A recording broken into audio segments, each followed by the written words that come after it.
নামাজ পড়বো তো ইনশাআল্লাহ? হাত তুলে বলেন, হাত তুলে। ধোঁকা দিয়ে না, বাটপার তুমি হাত তুললো না, এই কোন চিটার হাত তুললো না। আল্লাহ তাআলা চাইলে হাত অবশ করে দিতে পারে, অবশ করে দিতে। বলেন ইনশাআল্লাহ। আল্লাহ আমাদের প্রত্যেককে নামাজি বানান। যে ও যুবক, তুমি আমার যদি কোনো উপকার নাই করো, কইরো না। সমাজের কোনো উপকার, এলাকার কোনো উপকার যদি না পারো, কইরো না, ঠিক আছে, কমপক্ষে নিজের জন্য তো করো। নিজের ক্ষতিটা করো না, নিজেরে নষ্ট করে দিও না। এই উলঙ্গ ছবি দেখলে তুমি তো নষ্ট হয়ে যাবা, অশ্লীল নারী দেখলে তুমি তো বরবাদ হয়ে যাবা। তোমার যৌবনের শক্তিও শেষ, তোমার আখেরাতের পুঁজিও শেষ। তোমার আর রইল কি? রইলটা কি? গান, নাচ, নর্তকী, জিনা, ব্যভিচার, মদ, জুয়া। আপনারা যারা উপার্জন করেন, কামাই রোজগারি করেন বাপ, আপনারা যারা হারাম রোজগার করেন, মিথ্যা বলেন, ওজনে কম দেন, চুরি করেন, ঠগান, ধোকা দেন, সুদের লেনদেন করেন, কিস্তির লেনদেন করেন, আপনারা হারাম করছেন, নিজের বরবাদও করছেন, স্ত্রী সন্তানের বরবাদও করে দিচ্ছেন। আপনি মূলত জালেম, অবৈধ উপার্জনকারী, সে মূলত ডাকাত, লুণ্ঠনকারী। সে আপনি ক্ষতি করছেন, নিজের ক্ষতিও, পরিবারেরও ক্ষতি করছেন। তাদের মুখে হাসি, না না না, ওই হাসি ফরমালিন, এটা আসল হাসি না, ওই হাসি ধোঁকা। এজন্য মুরব্বীদের কাছে অনুরোধ, চা দোকানের আড্ডা বন্ধ করে দেন। বলেন ইনশাআল্লাহ। টেলিভিশন দেখা বন্ধ করে দেন, বিড়ি সিগারেট বন্ধ করে দেন। চাচা হাত ধরি, আপনি যদি বলেন আপনার পায়ে ধরতে, আমি পায়ে ধরবো চাচা। আপনি আমার চাচা, আমি আপনার ভাতিজা, আপনি আমার দাদা, আমি আপনার নাতি। আমি চাই আমার দাদা যেন হয় জান্নাতি, আমি চাই আমার চাচা যেন হয় জান্নাতি। আমি চাইবো না তো কে চাই? আমরা বলবো না তো কে বলবে আপনাদেরকে? বলে কে বলবে? অতএব দয়া করে ফিকির, ফজরের নামাজ পড়ো নাই আজ কতদিন হয়? বলো কি কারণ? তুমি কি ঘুম থেকে ওঠো নাই? 1 ঘন্টা পরে হলেও তো উঠছই, তো তুমি নাফরমান। 1 ঘন্টা আগে উঠলে কি অসুবিধা হইতো? তোমারে কি শয়তানে কামড়াইছিল? কথা বলেন না। তোমারে কি ইবলিসে কামড়ায়? তুমি উঠলে না কেন? বলেন। বিমান যদি রাতের 3টা বাজে ফ্লাইট হয়, তখন কি বিমানের 3 ঘন্টা আগে গিয়ে দাঁড়ায় থাকে না? সেটা পারলা 4 রাকাত নামাজের জন্য 10টা মিনিট উঠতে পারলা না কেন? বলেন না। মূল কারণ কি? মূল কারণ হলো নাফরমান সিদ্ধান্ত নিছে, আমি ঠান্ডা মাথায় হাসতে হাসতে খেলতে খেলতে আগুনে জ্বলমু, জাহান্নামে পুরমু, এটাই আমার ফয়সালা। হুজুর আপনি আমারে ডাকেন না, আমি বেহেশতে যাইতাম না। ঠিক না বলেন? হেতের মূল কথা এটা, মূল সিদ্ধান্ত এটা, আমি যাইতাম না বেহেশত। নাইলে এত হুজুরের শিক্ষার, এত আলেম ওলামার এত বয়ান, এত জুমার আলোচনা, এত কিছুর পরে চতুর্দিকে কুদরতের নিদর্শন, আল্লাহর নিদর্শন, কোরআন, কিতাব, আলেম, মসজিদ, মাদ্রাসা, এত কিছু থাকার পরেও একটা লোক জাহান্নামে যায় কিভাবে? পথ হারায় কিভাবে? পথ হারায় কিভাবে? মূল কারণ সে নিজেই সিদ্ধান্ত নিছে, আমি আল্লাহর দিকে ফিরব না, জান্নাতে যাব না, আমার দুনিয়াই নগদ, আমি এখানে যা মজা পাইছি এটাই মজা। মানুষের বেড়ি দেখা আমি এনে যা মজা পাইলাম, পরের সম্পদ চুরি কইরা বাটপারি কইরা, ওজনে কম দিয়া চিটারি বাটপারি কইরা এখানে যা ফাঙ্গাস তেলাফিয়া খাইতে পারলাম এটাই স্বাদ।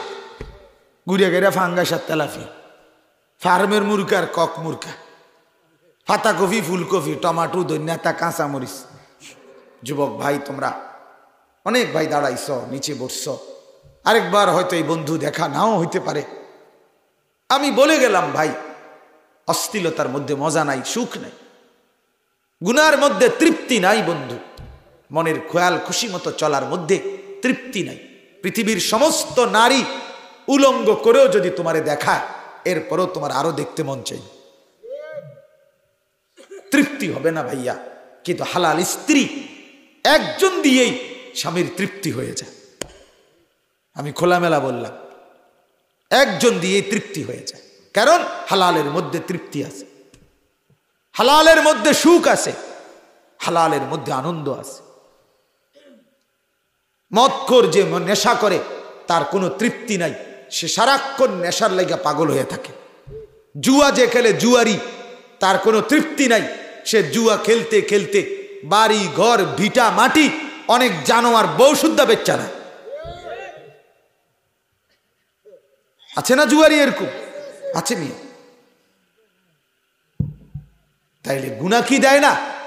তৃপ্তি দেয়। এই কোটি কোটি টাকার অট্টালিকার প্রাসাদে হাজারো হাজারো কোটিপতি, যাদের বাড়ি গাড়ি রমরমা, কিন্তু আমি নিজ চোখে দেখছি কোটিপতিরে, কোটি কোটি টাকার বাড়ি, প্রাইভেট মেডিকেল কলেজের চেয়ারম্যান, কোটি কোটি টাকার মালিক, সারা রাত বিল্ডিং এর ছাদে সারা রাত বসে বসে একটার পর একটা সিগারেট খায় আর গিটার বাজায়, গান গায়। গান ছাগল রাতের বেলা কি গান গাছ? গান গা, গান তো গান, গানও না, গানের জাতও না, বুঝেন নাই কথা? ঘুম নাই, সকাল হলেই লোন, সকাল হলেই লোন, এই ব্যাংকের লোন, ওই ব্যাংকের লোন, ওই ব্যাংকের লোন, বুঝেন নাই? টেনশন। ঘুমাবে কিভাবে? ঘুমাবে কি? সারা রাত সিগারেটের উপরে, বিড়ির উপরে। এটা জিন্দিগি বাস। আল্লাহ আমাদেরকে বুঝ দান করেন, এজন্য গুনাহ ছেড়ে দেন। বলেন ইনশাআল্লাহ। ছেলেরা বলো না ভাই ইনশাআল্লাহ। আমরা পারলাম না আপনাদেরকে বুঝাইতে। 60 বছরের মুরব্বী, আপনি এখনো বিড়ি খান চাচা, আমরা বুঝাইতে পারলাম না আপনারে, আমরা বুঝাইতে পারলাম না। নাইলে একজন মুরব্বী মুসলমান 60 বছর বয়সী পর্যন্ত চাচা, তিনি এখনো কিভাবে বিড়ি খায়, সিগারেট খায়? বলে আপনি গুনাহ ছাড়বেন কখন বাবা? আপনি কবরে যাবেন না, আপনি মরবেন না। 60 বছর হয়ে গেছে, এখনো পৃথিবীতে থাকতে চাচ্ছেন, আর কতদিন? 600 বছর। তাইলে এই বিড়ি খানার বদ অভ্যাস ছাড়বেন কখন? কথায় কথায় গালি দেওয়ার অভ্যাস ছাড়বেন কখন? টেলিভিশনে বৈশা চা দোকানে নর্তকীর নাচ দেখা বন্ধ করবেন কোন দিন? সুদের লেনদেন বন্ধ করবেন কোন দিন বাবা? ঘরের মধ্যে স্ত্রী, ছেলে মেয়ে, নাতি নাতনি টেলিভিশন দেখে নাচ গান দিন রাত, আপনি এই গুনাহ তাদেরকে বাঁচাবেন কোন দিন? আপনার তো বয়স শেষ, আপনার তো হায়াত শেষ, এরপরও আপনি আমি গুনাহ না ছাড়লে কোন দিন ছাড়? কিস্তি এমন ভাবে বান দিছে, কিস্তি জাহান্নাম পর্যন্ত নিয়ে যাবে। জাহান্নাম, জাহান্নামে নিয়ে যাবে কিস্তি। কিস্তির নামে 5,000 টাকার কিস্তি আর 12,000 টাকার কিস্তি। মূল মাকসাদ হলো আমার মাকে বেপর্দা করা, আমার বোনকে বেপর্দা করা, মহিলাদেরকে ঘর থেকে বের করা। আমি কিছুদিন আগে খুলনা জামাতে গেছিলাম, চিল্লায়। গত বছর আগস্ট মাসে এক চিল্লা সফর করছিলাম, তাবলীগের সফরে ছিলাম। ওইখানে সুন্দরবনের কাছে এক এলাকায় গেছি, ওইখানে মিশনারি কোম্পানি পানির টাঙ্কি দেয় মানুষের ফ্রি, বুঝছেন? শর্ত হলো বেড়ি যাইতে হইব হুজুর, মহিলা ছাড়া গেলে হইতো না, পুরুষ গেলে দেয় না, মহিলা যাইতে হবে। 8টা ফরমের মধ্যে সই দিতে হয়, টিপসই দিতে হয়, 8টা কাগজে। খ্রিস্টান মিশনারি, যদি ওই ফরমগুলোর মধ্যে লেখা থাকে আমি যিশুকে ঈশ্বর মেনে নিলাম, সে বেটি জানবে কিছু?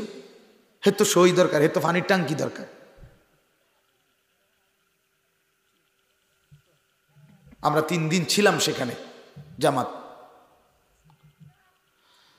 তো বাপ, এজন্য বললাম নিজের এবং নিজের পরিবারের ক্ষতি করবেন না, মনের চাহিদা মতো ছুটবেন না, অবৈধ উপার্জন। কোরআনে আল্লাহ বলেন ওয়া'মুর আহলাকা বিস-সালাহ, বন্ধু আপনি আপনার পরিবারের সদস্যদেরকে নামাজের আদেশ করুন, স্ত্রীকে নামাজের কথা বলুন, ছেলে মেয়েকে নামাজের কথা বলুন। ওয়াসতাবির আলাইহা, আপনি নিজেও নামাজের উপরে মজবুত থাকুন। লা নাসআলুকা রিজকা, আল্লাহ বলে বন্ধু আমি আপনার পরিবারের কারো কাছে রিজিক দিতে কারো সাহায্য আমি চাই না। নাহনু নারযুকুকা, আমি একাই সবাইকে রিজিক দেব, বিষয়টা আমি দেব। আমি ভাতের ফিকির করব, আপনি সেজদার ফিকির করেন। আপনি বিবির নামাজের বিষয়টা দেখেন, ভাত তরকারিটি আমি দেখুন। আপনি ছেলের নামাজ দেখেন, আপনি মেয়ের নামাজ দেখেন, নামাজ দেখেন। আল্লাহ নবী সাল্লাল্লাহু আলাইহি ওয়াসাল্লাম মেয়ে ফাতেমা রাসূলুল্লাহ সাল্লাল্লাহু আলাইহি ওয়াসাল্লামের মেয়ে আয়েশা দেখাইছে, বাপ আব্বা আমার হাতের আঙ্গুলগুলো দেখেন, জাতা পিষতে পিষতে, আটা পিষতে পিষতে আঙ্গুলগুলোর কড়া বসে গেছে, দাগ পড়ে গেছে।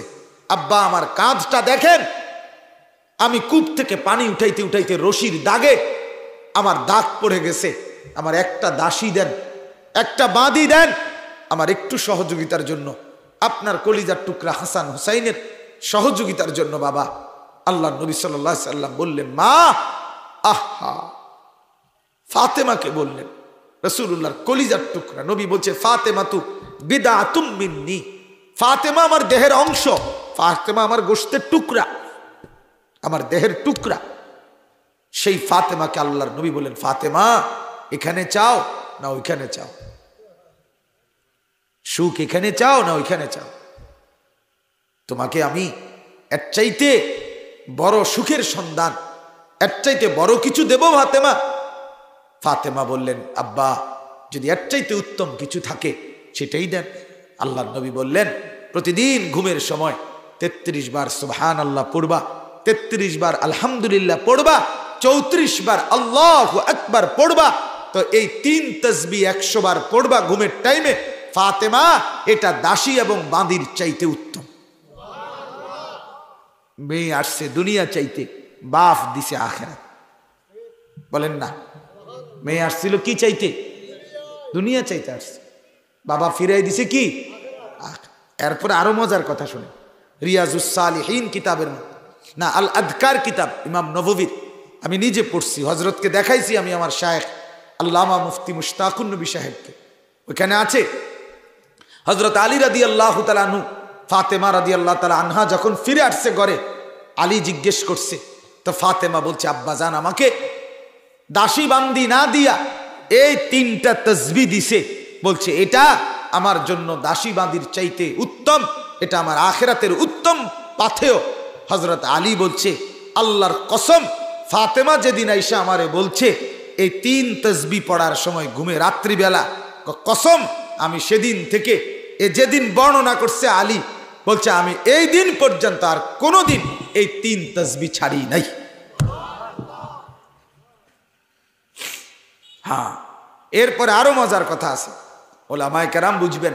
সেটা হইল, ওইখানে হযরত আলীকে জিজ্ঞেস করছে যে, হে আলী আমিরুল মুমিনিন, সিফফিনের যুদ্ধ হয়েছিল ইসলামের ইতিহাসে। হযরত আলী এবং মুয়াবিয়া রাদিয়াল্লাহু তাআলা আনহুর মধ্যে একটা ঐতিহাসিক যুদ্ধ হয়েছিল, রক্তক্ষয়ী যুদ্ধ। 6 দিন লাগাতার, কিতাবে আছে 6 দিন, রাতেও যুদ্ধ হয়েছে, দিনেও যুদ্ধ হয়েছে, টানা টানা যুদ্ধ হয়েছে। 70,000-এর মতো মুসলমান দুই পক্ষে শাহাদাত বরণ করছে। 7,000 না, 7,000 না, 70,000। এই যুদ্ধে 6 দিন রাতে দিনের এই তীব্র যুদ্ধে ওনারে জিজ্ঞাসা করছে, ওখানে স্পষ্ট আল আজকার কিতাবের এবারতে আছে, ওয়ালা সিফফিন।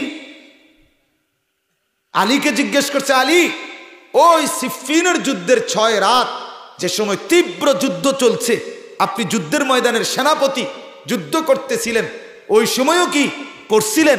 হযরত আলী বলছে, আল্লাহর কসম ওই 6 রাতও আমার এই তাসবিহ ছোটে নাই। কি বলছে? আমি কোথায়, আপনি কোথায়? কি ভাই, এই জন্য আমরাও ফিকির করি, ওলামায়ে উম্মত আমরাও ফিকির করি। আমরাও উম্মত আমাদের কথা নেয় না কেন? আমরা উম্মতের কাছে সেই পরিমাণ জিন্দেগি পেশ করতে পারি না, নিজেদের আখলাক দেখাইতে পারি নাই, আমরাও আমাদের মনিবের সাথে সম্পর্ক সুন্দর করতে পারি নাই। তাফসীর ইবনে কাসিরের মধ্যে আমি নিজে পড়ছি, তাফসীর ইবনে কাসিরের মধ্যে এক বুজুর্গ, জঙ্গলের পাশে এক মহিলা, এক আল্লাহর নেক বান্দি মহিলাকে দেখছে, সে নামাজ পড়তেছে আর চতুর্দিকের বাঘ তাকে দাঁড়িয়ে পাহারা দিচ্ছে। স্পষ্ট আছে, আতা'মুরুনা আন-নাসা বিল বিররি ওয়া তানসাউনা আনফুসাকুম ওয়া আনতুম তাতলুনাল কিতাব, এই আয়াতের তাফসিরে আছে, তাফসির ইবনে কাসির। তখন উনি জিজ্ঞেস করছে সালাম ফিরাবার পর ওই মহিলাকে, আপনি বাঘের সাথে এই সম্পর্ক আপনার কিভাবে হলো যে আপনি নামাজ পড়েন, জঙ্গলের বাঘ আপনাকে পাহারা দেয়, কামড় দেয় না, আঘাত করে না? তখন সেই নারী বলছিল, ইন্নী আসলাহতু মা বাইনি ওয়া বাইনা রাব্বি ফাআসলাহাল্লাহু মা বাইনি ওয়া বাইনাজ যিআব। বলছে আমি আমার আল্লাহর সাথে সম্পর্ক ঠিক করে নিছি, আমার আল্লাহ বাঘের সাথে আমার সম্পর্ক ঠিক করে দিছে। ঠিক কথা। হায় যদি আমি হতাম জিন্দিগি, তাহলে আপনাদেরকে আমরা বুঝাইতে পারি। কিরে বেটা খারাইয়া মতো কা, আমার ইচ্ছা। এই তুমি যে এই মেয়ের লগে কথা কও, আমার ইচ্ছা। এ ছেলে তুমি যে সারাক্ষণ মোবাইল টিপো, কারণটা কি? আমার ইচ্ছা। বাবা ভাই আপনি যে সবসময় ওজনে কম দেন, আমার ইচ্ছা। কি আপনি যে কথায় কথায় গালি দেন, আমার ইচ্ছা।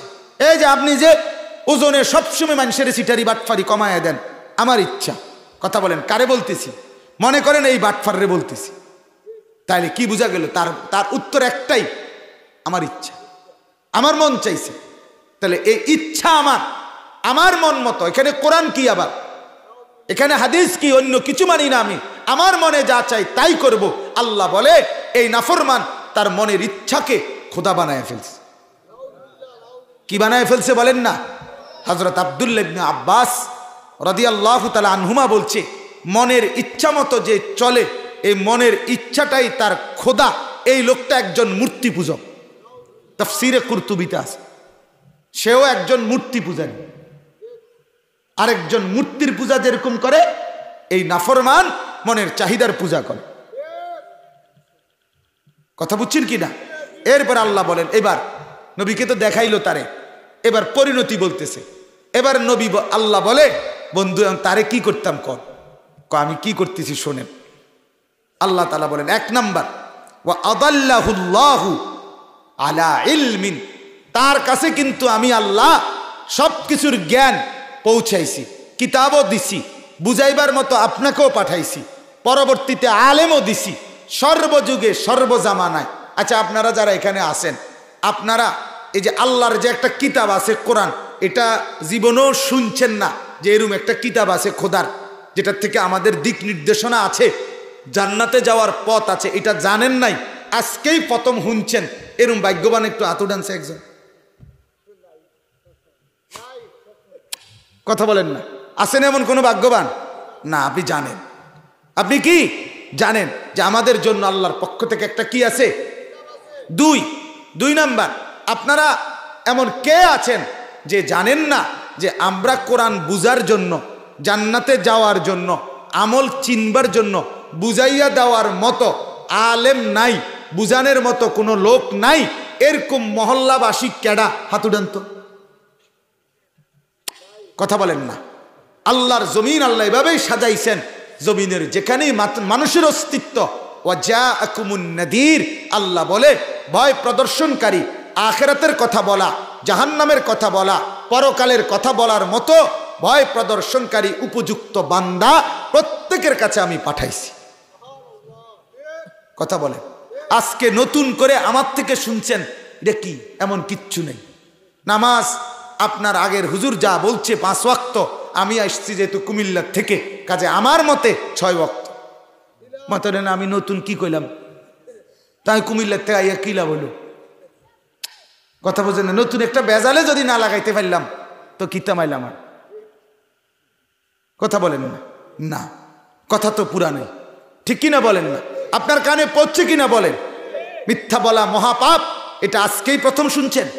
তো আল্লাহ তাআলা বলেন আলা ইলমিন, সব কিছুর জ্ঞান তার কাছে পৌঁছানোর পরেও সে যেহেতু মনের চাহিদাকেই শুধু গ্রহণ করছে, আমার ইলম, কোরআন সুন্নাহ, আমার ওলামাদের বর্ণনা, এগুলো যখন প্রত্যাখ্যান করছে, তা আমি 1 নাম্বার শাস্তি দিছি, আদাল্লাহুল্লাহ, আমি আল্লাহ এবার তাকে পথভ্রষ্ট গোমরা করে দিলাম।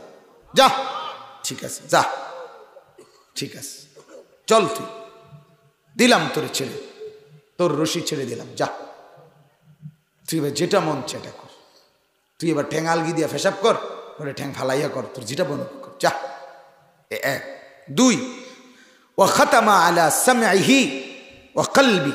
দ্বিতীয় শাস্তি, আল্লাহ বলে মনের খেয়াল খুশি মতো, মনের ইচ্ছা যা করে তা মতো যে চলে, আমি 2 নম্বর শাস্তি দেই, তার কান এবং তার দিল এই দুইটাকে মোহর মেরে দিই, সিল মেরে দেয়, বন্ধ করে দিলাম, বন্ধ আটকায় দিলাম, একদম বন্ধ করে দিলাম। যা, এই দিল আর কোনোদিন আলো দেখবে না, হক দেখবে না, মসজিদ দেখবে না, আখেরাতের কথা মনে হবে না এই দিলে আর।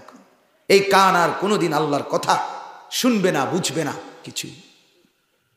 3 নম্বর শাস্তি, ওয়াজআলা আলা বাসারিহি গিশাওয়া। 1 নম্বর পথভ্রষ্ট করে দিলাম, 2 কান এবং অন্তরে মোহর মেরে দিলাম, 3 চোখের উপরে পর্দা ফেলে দিলাম।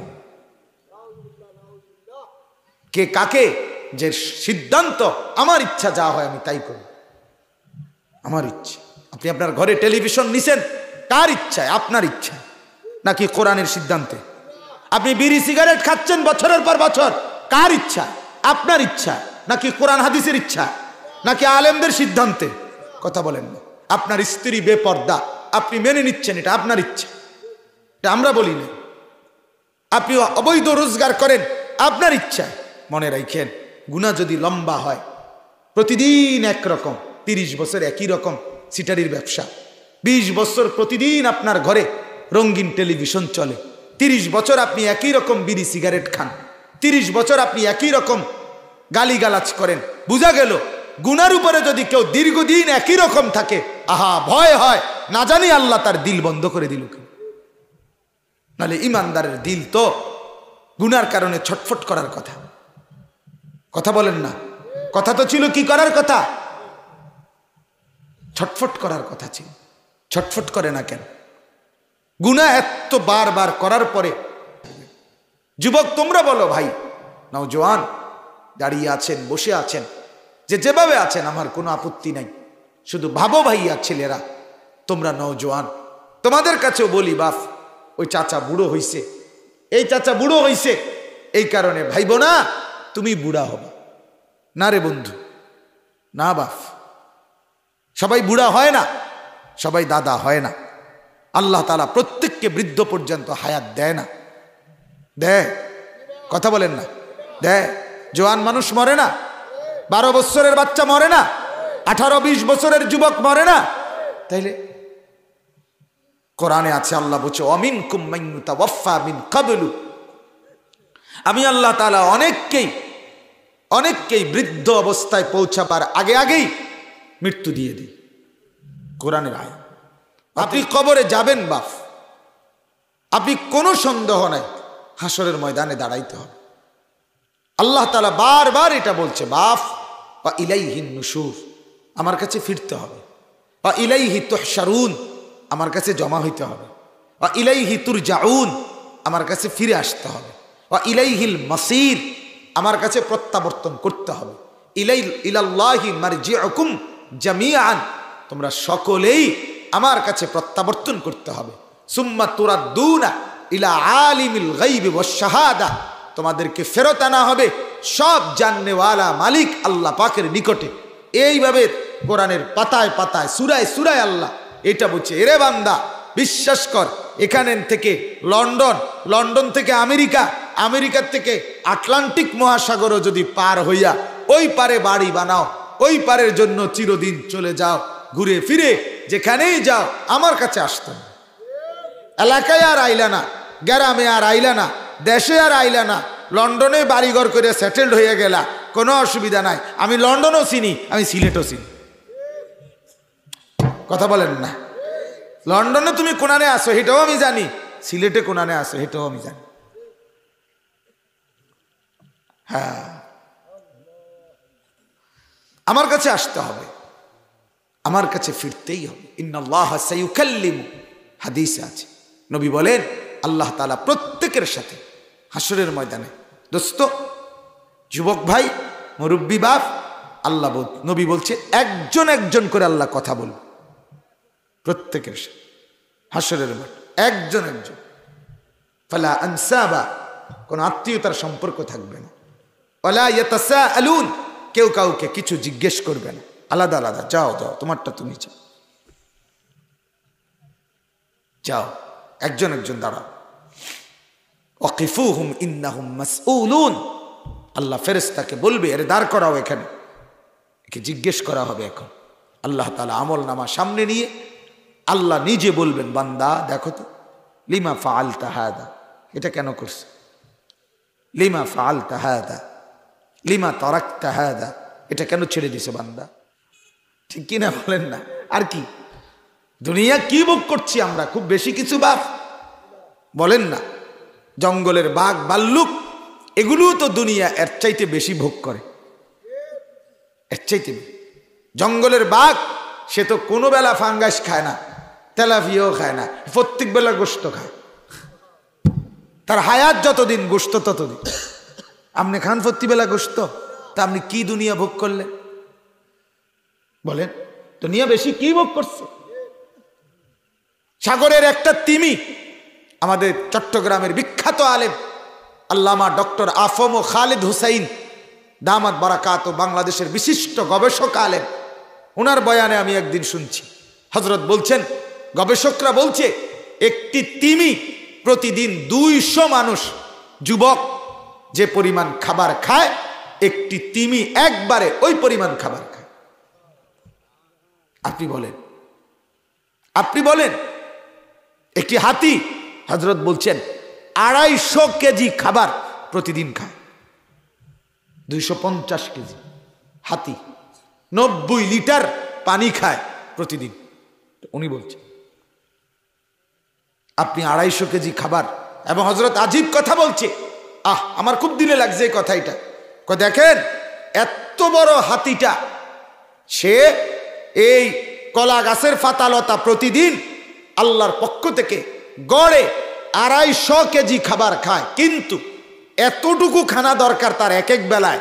কিন্তু এরপরও কোনোদিন ওই হাতিটা ফেলে যাওয়া কলা গাছের বাকি পাতালতা এগুলো কোনোদিন বলে আমি পরের বেলায় খামু এই কথা মনে কইরা কান্দে লইয়া একটা গাছও আর একটা কলা গাছও আর ফেরত আবার নিয়ে যায় না।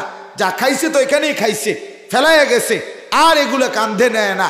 তার পরের বেলার ভাবনা সে 1 সেকেন্ডও ভাবে না। সে বিশ্বাস করে এক হাতি আসমানে যিনি আছে উনি থাকলে আমার রিজিকও আছে, আর তিনি তো আছেই। কথা বলেন না? তিনি আছে কি না বলেন তো? লা নাসআলুকা রিজকা নাহনু নারযুকুক। প্রতিদিন নামাজ ছুটে যায়, মসজিদের সামনে দোকানদার, তার দোকানের সামনে, তার দোকান থেকে চা খাইয়া মানুষে নামাজে যায়, তা মানুষে নামাজ ফেরাইসা তার দোকানে চা খায়। কিন্তু ডাকাইতে আজকে 10 বছর দোয়ানদারি করে, একটা সেজদা মসজিদে দেয় না। কি প্রমাণ করে? তোর দিল বন্ধ করে দিছে খোদা। কথা বলেন না?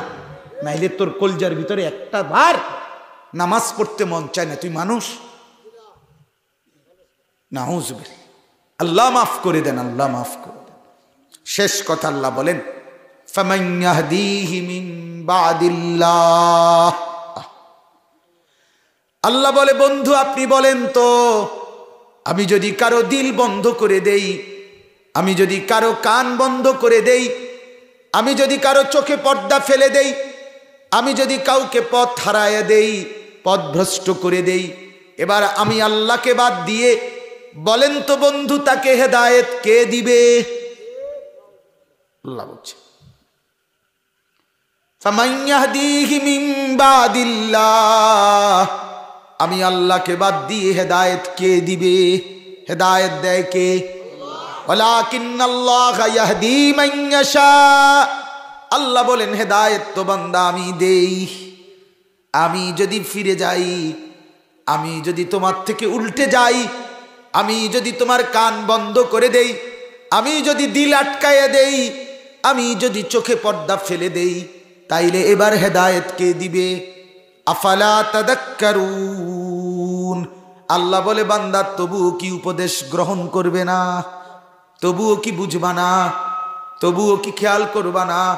তবুও কি গুনাহ ছাড়বা না? বলেন ছেড়ে দেব ইনশাআল্লাহ। বলেন মাওলা আপনি নারাজ হয়েন না, মাওলা আপনি নারাজ হয়েন, আপনি নারাজ হয়েন না মাওলা। এজন্য আমরা খুতবার মধ্যে সব আলেম যখন বয়ানের শুরুতে খুতবা পড়ে, সমস্ত আলেমরা দেখবেন পড়ে মান ইয়াহদিহিল্লাহু ফালা মুদিল্লা লাহু ওয়া মান ইউদ্লিলহু ফালা হাদিয়া লাহু। আল্লাহ যাকে হেদায়েত দেয় তাকে কেউ গোমরা করতে পারে না, আল্লাহ যাকে গোমরা করে দেয় তারে কেউ হেদায়েত দিতে পারে না। শেষ কথা, ওয়া ক্বালু মা হিয়া ইল্লা হায়াতুনাদ দুনিয়া নামুতু ওয়া নাহইয়া ওয়া মা ইউহলিকুনা ইল্লা দাহর। আল্লাহ বলে যখন কারো দিল বন্ধ করে দেই, কান বন্ধ করে দেই, চোখে পর্দা ফেলে দেই, আখিরাত টোটাল ভুলে যায়, কবর টোটাল ভুলে যায়, তখন সে শুধু এটাই বলে জীবন মানে এই দুনিয়াটাই, এখানেই মরবো এখানেই বাঁচবো, কেউ মরবে কেউ বাঁচবে, এটাই কালের পরিক্রমা, এটাই সময়ের আবর্তন, আলাদা কিছু কবর, আলাদা কিছু মৃত্যু, আলাদা পরকাল, হাসরের মাঠ ইতার নাই। যা সুখ দুঃখ আনন্দ বেদনা প্রাপ্তি অপ্রাপ্তি দুনিয়ায়। কারণ কি? ওই যে আমি দিল বন্ধ করে দিছি, কান বন্ধ করে দিছি, চোখে পর্দা ফেলে দিছি। আল্লাহ তাআলা বলেন ওমা লাহুম বিযালিকা মিন ইলম, মূলত তাদের আর কোনো জ্ঞান আখিরাতের কোরআন সুন্নাহর মূলত নাই। ইনহুম ইল্লা ইয়াযুন্নুন, তারা শুধুই কেবল নিজের খেয়াল খুশি মতো ধারণা মতো যা মন চায় তাই বলে, যা মন চায় তাই করে। মনের চাহিদা মতো চলবেন না, মনের চাহিদা মতো চলবেন। জিন্দিগি কোরআনের সাথে পেশ করেন, জিন্দিগিটা আলেমদের সামনে পেশ করেন। উপার্জন প্রত্যেক জিনিস দুনিয়ার প্রয়োজন পূরণ করার যত কিছু চাহিদা আল্লাহ পূরণের জন্য হালাল ইন্তেজাম রাখছে, রাখছে কিনা বলেন না? আপনার মনের কামনা বাসনা যৌন চাহিদা পূরণের জন্য আল্লাহ তাআলা হালাল স্ত্রী রাখছেন কিনা? আপনার টাকা পয়সা দরকার উপার্জন, তো আল্লাহ তাআলা হালাল ব্যবসা হালাল উপার্জনের পদ্ধতি আল্লাহ রাখছে কিনা? তো কোনটার কারণে আপনি হারামটাত গেলেন? কথা বলেন না কেন? কোনটার কারণ? যে হালাল ভাবে নারী স্ত্রী এর কোনো ব্যবস্থা নাই, মানুষের বাড়ির পিছনে আড়ন ছাড়া, তাইলেন আপনি যাইতেন হেটা। আপনার জন্য তো হালাল ইন্তজাম আছে, আছে কিনা বলেন না? আপনি সুদ ছাড়া বাটপারি সিটারি ছাড়া উপার্জনের কোনো মাধ্যম নাই, তো আমরা সিরানি খাই। কথা বলেন না কেন? আমাদের এই লক্ষ লক্ষ ইমাম আলেম ওলামা ৬,০০০ টাকা বেতন, ৮,০০০ টাকা বেতন, ১০,০০০ টাকা বেতন, খোদার ৩০ দিন আল্লাহর দিকে তাকাইয়া বরকতের মাধ্যমে বিবি বাচ্চা নিয়ে জিন্দিগি চালায়, অথচ ৩০,০০০ টাকা ইনকাম, ৬০,০০০ টাকা ইনকাম। ওই বেটারে জিজ্ঞাবেন নামাজ পড়ে না, রোজা রাখে না, জিজ্ঞান না কিস্তি কয়টা, কব ৩টা। কিস্তি কয়টা? ৬০টা কিস্তি চলে।